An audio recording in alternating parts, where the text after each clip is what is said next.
Agora são 8h31. Você sabia que a família de Deltan Dallagnol possui dezenas de milhares de hectares no noroeste do Mato Grosso, em região de conflitos com o INCRA? Quem vai contar para gente essa história é o Leonardo Furman, ele que é repórter do site De Olho nos Ruralistas, Observatório do Agronegócio no Brasil, autor da reportagem sobre os latifúndios da família Dallagnol na Amazônia, em parceria com o seu Luiz Castilho, que esteve recentemente aqui em nossos estúdios. Oi, Leonardo, bom dia, tudo bem? Bom dia, Marilu, bom dia, Glauco. Bom dia, né? Então, conta pra gente essa questão aí do latifúndio, né, da família Dallagnol. Inclusive, achei bem interessante, né, que no site a gente aproveita para divulgar o site de vocês, né, De Olho nos Ruralistas. Tá bem interessante, né, com a seguinte manchete: desmatamento, disputa por terras, desapropriação ilegal, o que está por trás dos latifúndios dos Dallagnol na Amazônia. E tem uma lembrança ali meio daquele PowerPoint, né? E a gente está vendo no centro a família Dallagnol e em torno, né, aqueles círculos, né, com as seguintes palavras, né, desmatamento, Mato Grosso, desapropriações, grilagem, Paraná, enfim, entre outras, né, e o mapa de fundo e o rosto do Dallagnol, para quem está acompanhando aí pelo rádio, né. E quer dizer que existe essa questão das desapropriações, né, feitas pelo INCRA durante o governo do Michel Temer, né? Que começou lá na Dilma. Como é que é? Conta pra gente. São uma série de desapropriações que eles receberam os valores já no governo Temer. Inclusive o pai do Deltan, o Agenor, ele recebe 8,8 milhões, tem um primo dele que recebe 9 milhões e meio e uma prima do Deltan que recebe 17 milhões por indenizações das desapropriações dessas terras. É uma história que a gente acabou pegando. É curioso porque a gente pegou essa história quase que por acaso, assim, que a gente foi puxando o fio. A gente estava fazendo uma outra apuração, que o Alceu estava fazendo sobre um latifundiário que deu uma carona pro Mourão, pro vice-presidente, ainda durante a campanha. E aí, no meio dessa história, a gente encontrou uma família Dallagnol no Mato Grosso. E aí a gente, será que é parente e tal? E aí a gente começou uma investigação. Foi uma investigação que durou meses até a gente conseguir ligar todas essas pessoas. É curioso até porque a gente começou a apurar antes, né, do início do escândalo da Vaza Jato, né? E aí depois a gente acabou tendo que dar depois, praticamente junto com ele. Porque mas vocês já estavam investigando, como você já falou, né? Já estava em investigação. Foi um trabalho de meses, assim. Não foi um trabalho que a gente ficou exclusivamente nisso, até porque a gente tem uma equipe pequena. Sim. Mas a gente ia ligando, a gente teve muito cuidado para identificar esse núcleo familiar. Porque se você pegar e for pesquisar só pelo sobrenome, você vai chegar num monte de coisa. A gente foi peneirando nesse núcleo familiar, que é o avô paterno e a avó e esse grupo de tios que estão envolvidos com desmatamento, com loteamento ilegal de terras. Um deles é advogado de grandes grileiros lá. O Xavier Dallagnol, né? O Xavier, Certo. E agora, o próprio INCRA, né, segundo a reportagem, né, que você fez, o próprio INCRA informou em maio, né, que esse processo envolvendo 41 milhões de reais, pelo menos 36,9 milhões para a família Dallagnol, foi composto por fraudes, né, cometidas por funcionários públicos, né, que o próprio INCRA diz que essa desapropriação beneficiou pai, tios e primos do Dallagnol?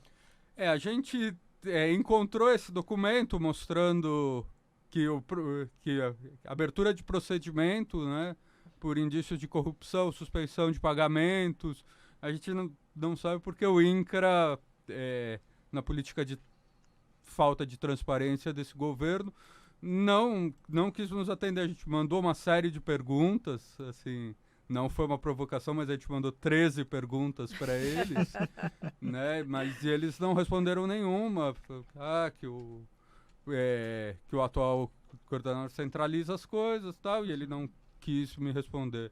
A gente também, é importante falar que a gente tentou falar com o Deltan Dallagnol, com o Xavier, eles também não nos atenderam para falar sobre esse assunto. Quer dizer, sobre o Deltan Dallagnol em si, não existe nenhuma irregularidade, mas com a família dele, né? Assim, a gente, até como no nosso trabalho do observatório, a gente sempre trabalha com essa questão, porque, assim, na verdade, as pessoas se beneficiaram disso, se beneficiam e vão continuar se beneficiando ao longo do tempo, né? Porque, bem ou mal, ele, por exemplo, é herdeiro disso. Bem ou mal, as coisas que ele conseguiu ter e conseguiu fazer ao longo da vida são frutos, né? Dessa condição adquirida dessa forma, da forma que a gente descreve na reportagem, né? Agora, parece que uma das figuras chaves, aí, se não a principal, das reportagens que você fez, Leonardo, é o Xavier Dallagnol, né? Que é o tio que, inclusive, representa o pai do Deltan em algumas gestões de negócios. Então, explica um pouco pra gente como é que é o papel dessa figura aí na família Dallagnol. A gente, se a gente viu que tem esse núcleo que continua no Paraná, né? O Agenor, tem algumas tias lá no interior do Paraná, perto de Pato Branco, a cidade onde nasceu o Dallagnol, e tem as figuras que estão no Mato Grosso, notadamente o tenente, que é o Leonardo Dallagnol, que é a pessoa que cuida do dia a dia das propriedades, e o Xavier, que é o advogado da família. Ele é, assim como o Agenor, então eles são vários advogados na família. E ele que cuida desses interesses, e ele também é advogado de grandes latifundiários e grandes grileiros lá da região, né? Inclusive grileiros com negócios no Mato Piba, no Paraguai. E alguns desses grileiros, inclusive, são sócios deles em algumas das demandas. Agora, o posicionamento do Deltan Dallagnol, né? Enfim, diante também de tudo isso que vocês estão revelando, né? Quer dizer, uma pessoa, né? Bom, primeiro que o Intercept já divulgou que não era tudo aquilo, na verdade. Quer dizer, existem os bastidores que a gente está tendo o conhecimento agora. Agora, como é que fica a posição do procurador, né? E que vê e que sabe de que isso acontece, né, na sua família, a postura dele. Ele estava precisando fazer 10 medidas contra a corrupção interna familiar, né? Talvez fosse o caso de propor isso internamente, talvez num grande almoço de família, vamos fazer 10 medidas contra a corrupção aqui dentro. Porque aí a gente foi, né? Chegando também em outros familiares, tem uma prima casada com um juiz, o juiz também envolvido em participações, interferência política em eleições, chegou até a se afastar. E o Deltan preferiu não falar com a gente, ele optou por isso. Ele também optou por não falar na Câmara, né, que ele foi convidado. Sim. E aí disse que trata dessas questões só nos órgãos técnicos. Talvez eles estejam também tratando dessas questões relativas às propriedades só nos órgãos técnicos, né? Esse silêncio quer dizer muita coisa, né? Eu acho que tem a própria questão do silêncio e tem essa maneira de se comportar, de tratar as questões que lhes interessam como se fossem meramente técnicas, né? Tipo, você parte de um princípio, assim, que você está acima do bem e do mal, das pessoas que estão discutindo politicamente as coisas e se pondo num Olimpo, né? De uma suposta neutralidade de quem está só tomando medidas técnicas, né? Acho que é difícil a gente não ligar essas questões todas à própria questão de como a Lava Jato é tratada em relação aos inimigos e como eles tratam dela em relação a eles próprios, né? Até essa questão do Deltan de de querer fazer eventos, palestras, ganhar dinheiro com isso, né? Isso também é Demonstra. significativo, né? Sem dúvida. E é curioso, né? Porque o Deltan é um dos principais personagens de uma operação que serviu para desmoralizar boa parte da classe política. E, no entanto, o que as reportagens mostram é uma proximidade muito grande das relações ali do poder público com a família dele, como nesse caso do INCRA. A gente a gente tem que agradecer alguém que nos atendeu, que foi o Núcleo de Estudos Paranaenses lá da Federal do Paraná, que eles já tinham feito um artigo bem interessante sobre as relações políticas da Lava Jato dentro do Paraná, né?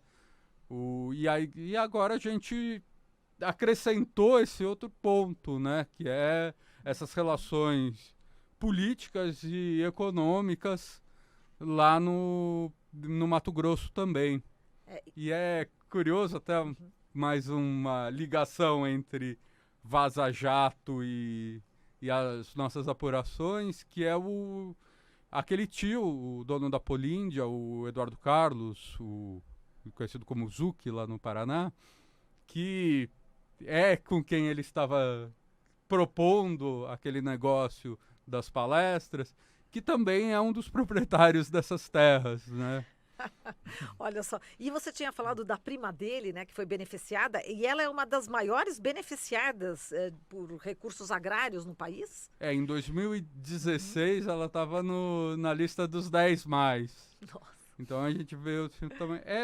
E a gente conseguiu acompanhar algumas coisas deles desde os tempos puxar a ficha desde os tempos da ditadura, né? Que eles receberam 400 mil hectares, adquiriram de uma forma não convencional, né? Porque as terras são regularizadas em 78, né? Então, quer dizer, eles já tinham essas terras e essas terras não eram regulares até o Instituto de Terras do Mato Grosso fazer essa regularização em 78, né? E são 400 mil hectares. Tem até uma conta que é imprecisa, a gente nem gosta de usar nos nossos textos lá no site, porque tem uma diferença. Assim, que as pessoas falam que um hectare é a medida de um campo de futebol. O campo de futebol é um pouco menor do que um hectare. Mas 400 mil hectares para o Glauco, que gosta de futebol, assim como eu, são 400 mil campos de futebol. Nossa! Sim, é terra perder de vista. Até engraçado que algumas pessoas lendo a reportagem, até gente crítica a reportagem, lia e falava, nossa, mas... tá bom que existe... nem acredito. Uma extensão de terra dessas, uma fazenda né? com 400 Imagina. mil hectares. Não nem existe acreditam. no Brasil. De tão absurdo, né? Não acreditam, mas tem, né, Leonardo? Não, e assim, você tem 400... e eles... você pega essas grandes propriedades... Você tem esse tamanho e tem até muito maiores, né? Pois até é interessante, quando a gente pesquisou isso de Nova Bandeirante, ver outros grandes proprietários também dessas terras obtidas durante a ditadura, né? Cecílio Rego de Almeida, da construtora Serra Almeida, os Junqueira Vilela, que também são grandes famílias de grileiros, nesses casos grileiros até já processados na justiça, em grandes casos. Já é sabido isso. E até agora os Dallagnol ficaram de fora dessas investigações mais profundas, né? Será que agora serão investigados? Vamos ver, eu acho que, né, Difícil. qualquer previsão agora é difícil com relação a isso, Muito né? bem. Da outra ponta, como é que ficam, né, os camponeses, os trabalhadores rurais, né, que lutam por terras, né? E também tem a questão indígena no Mato Grosso, que é bastante complicada, né? Tem matança de índios, né? Onde não. mais se mata, né? Esses são bem Os criminalizados. Guarani, né? Kaiowá, esses sim, esses estão bem... Não, e assim, a gente vê que eles têm um interesse especial por essas especulações, inclusive fazendo loteamentos irregulares. Eles foram alvo de investigações do Ministério Público do Mato Grosso, tanto o tenente, o Leonardo Dallagnol, como o Xavier Dallagnol, por esses loteamentos. E a gente vê um procedimento deles de loteamento e de especulação com relação ao INCRA, porque essa gleba Japuranã, que é o centro da nossa reportagem, uma parte dela foi concedida em comodato para o INCRA, que é essa parte em disputa. E nessa região foram assentadas 800, quase 900 famílias, e 450 ainda lutam por regularização, que aí depende de todo o processo de desapropriação para regularização. A gente até em uma das reportagens conseguiu falar com representantes, né? E eles contam que, assim, das dificuldades, inclusive com a insegurança jurídica, né? Na hora de, por exemplo, decidir comprar um aparelho de irrigação, eles falam, poxa, mas a gente vai comprar e se depois a terra não for confirmada como nossa, como que a gente faz? Então, as próprias dificuldades que isso está gerando para esses assentados, que são pequenos proprietários, que vivem de diversas formas de cultivo nessas áreas. Perfeito. Né? Bom, Leonardo, e hoje sai uma nova reportagem, então, da série. Antecipa pra gente aqui em primeira mão, Leonardo. Mas antecipa e aproveita aqui para fazer a propaganda, porque o Luiz Nascimento está perguntando onde posso encontrar essas reportagens. Opa! O Observatório de Olho dos Ruralistas. Tem mais gente divulgando as nossas reportagens. Carta Capital, né? A Carta Capital foi parceira de primeira hora, inclusive a gente que publicaram a nossa primeira reportagem na sexta-feira, né? Tem outros colegas também ajudando a divulgar, mostrar essas reportagens, mas a fonte lá é o De Olho nos Ruralistas. Perfeito. E hoje, vamos lá, o que você está preparando para hoje? A gente tem mais uma reportagem mostrando os conflitos deles do Xavier com uma madeireira, lá por uma parte das terras, e também, de novo, essa questão com a especulação de terras, que parece uma característica importante para falar desse caso, como ele comprou outros 27 mil hectares de terras que estão em processo de desapropriação do INCRA, né? Então mostra um pouco como esses grandes latifundiários tratam essas questões de desapropriação tal como um grande negócio, né? Para os camponeses é uma necessidade, para eles é um grande negócio. Perfeito. É isso aí. Glauco, participações aí de ouvintes também? O pessoal aqui já se manifestando, né? A gente viu aí a colocação aqui do Luiz Nascimento. O Clarivaldo de Jaçanã diz assim, pois depois o Lulinha que possui a maior fazenda do mundo, segundo esses moralistas sem moral. E aqui a gente tem uma pergunta também do Adriano, se foi feito contato com veículos da mídia tradicional, grandes veículos, para também amplificar o alcance dessas reportagens. Olha, na verdade não é assim, a gente até, o que a gente pode dizer com relação a isso, claro, a gente disponibiliza, assim, as pessoas que quem quiser reproduzir ali o conteúdo. Tá. Mas, sim, tem a própria questão, assim, como ao longo desse tempo todo de Operação Lava Jato, como principalmente a imagem do Deltan foi vendida por essa imprensa como uma imagem asséptica, né? Assim, você não era só divulgava, tratava uma visão oficial de quem ele era, como o todo, né? A história, o bom moço evangélico que entrou super jovem no Ministério Público, que é filho do procurador, né? Você falava só de um ramo ligado à carreira judiciária, sem mostrar todas essas outras implicações. Acho A história da família, né? O que tem por trás, né? Acho que assim, né, na medida que as pessoas se tornam pessoas públicas, a história pública delas passa a interessar como um todo, né? Sim. Não só uma versão oficial, edulcorada, né, da realidade. Muito bem, Leonardo. E assim a gente termina aqui o nosso papo com você. Muito obrigada. Parabéns, hein, por essas reportagens. E vamos aguardar de hoje, que você já adiantou aqui. Foi um prazer falar contigo, Leonardo. Muito obrigado. Foi um prazer também. E pedir mais uma vez para as pessoas irem acompanhando o nosso trabalho, tanto nessa série como das outras coisas que a gente está produzindo lá no De Olho nos Ruralistas. Tem coisas aqui realmente sensacionais. Estou vendo aqui reportagem também sobre a questão do Paraguai, não é? Das terras ali, o que tem por trás, né? E é bastante interessante. Vou dar uma mergulhada. Tá aqui, De Olho no Paraguai. Quem são os brasileiros que controlam boa parte do território paraguaio? São os brasileiros.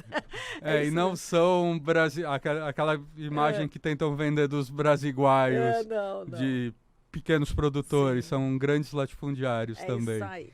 Legal, então. A gente falou aqui com o Leonardo Furman, repórter do site De Olho nos Ruralistas, Observatório do Agronegócio no Brasil.